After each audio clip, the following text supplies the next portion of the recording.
and action.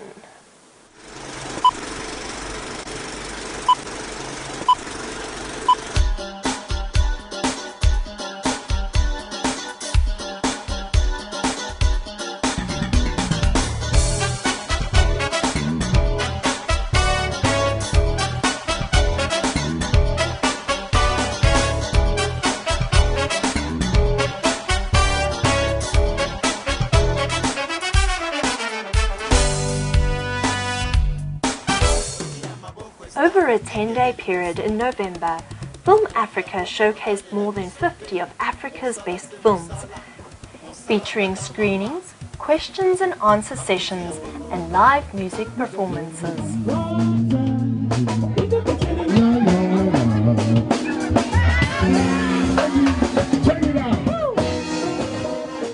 Film Africa was organised by the Royal African Society, Britain's prime Africa organisation. So it was the Royal African Society who commissioned the festival, and Film Africa is a resuscitation of a festival that they commissioned in 2008 called the London African Film Festival that Namvula Reni, my co-director for Film Africa, and I were both involved in as well. And now we're back with Film Africa, which we're intending to be an annual platform for African film, and we just feel that a city like London, which is very cosmopolitan, has a big African diaspora community, needs an annual festival of African cinema to celebrate and support it. Our societies in the West seem very stuck and staid, and it's very internal now. There's no great dramas to be written anymore, I think. That's where the future. This is where there's a great surge of humanity changing, developing, becoming, and that's where the big stories are. And if those are captured on film, I think they're going to be the great dramas of the 21st century. Some of the films we're showing may get picked up by some of the mainstream UK distributors and may get a good run in UK cinemas.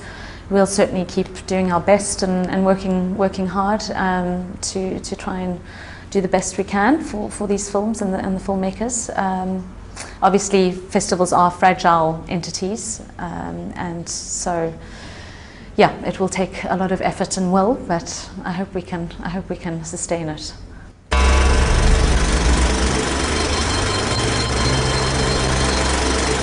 The opening night at the Ritzy in Brixton featured the award-winning film Microphone.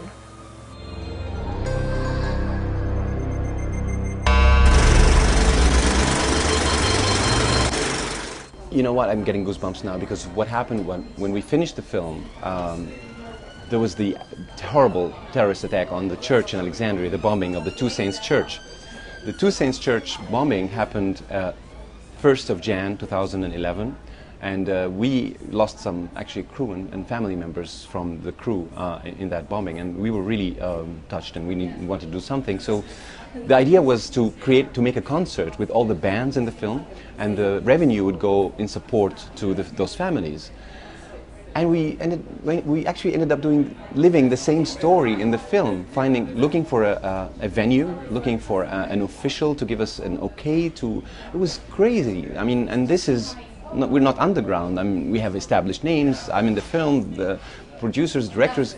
I mean, we are not even underground, and we were still having difficulty to find a stage, which is the story of the film. And there isn't a notion of a perfect film. But then we're here to celebrate the successes of the films, and that's what I would like to focus on.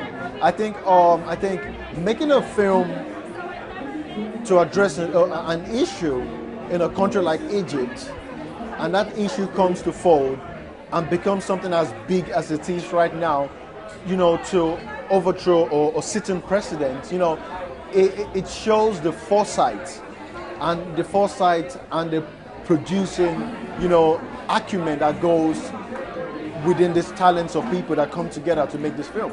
I could understand the choice of the film, and that it seemed to me Egypt, the Arab Spring, this is an important subject and we want to hear about it at the moment. In terms of character, in terms of conviction, in terms of interest, you know, it's a very, very fantastic film, and it's worthy of being the first film to open this festival.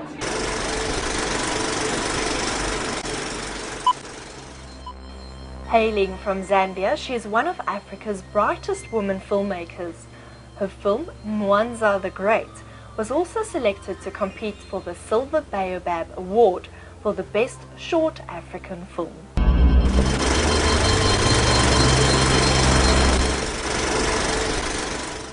As member of the Parliament for the London Borough of Hackney, an area of diverse cultural backgrounds, Diane Abbott was very supportive of what Film Africa was trying to achieve.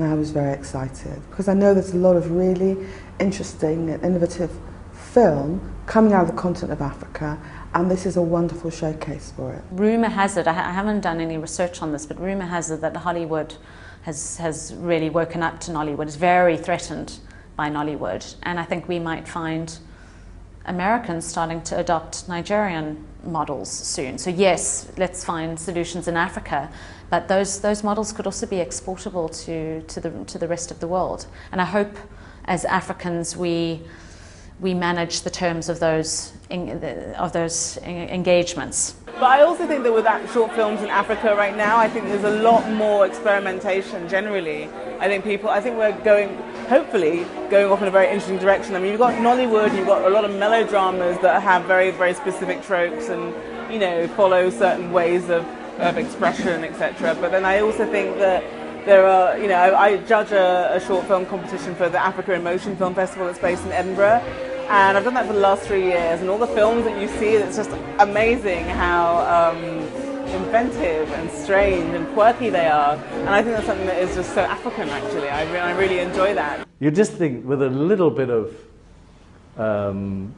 more skill and a little bit more polish, you know, their techniques get better, and then suddenly there is, you know, I think we'll find ourselves in maybe 5-10 years' time. You know, there'll be a big premiere in London of a massive Nigerian film. Film Africa 2011 in London appears set to promote and celebrate African cinema, not only for film lovers, but also to those new to African cinema. And with Africa gaining more prominence on the world stage, long may it continue.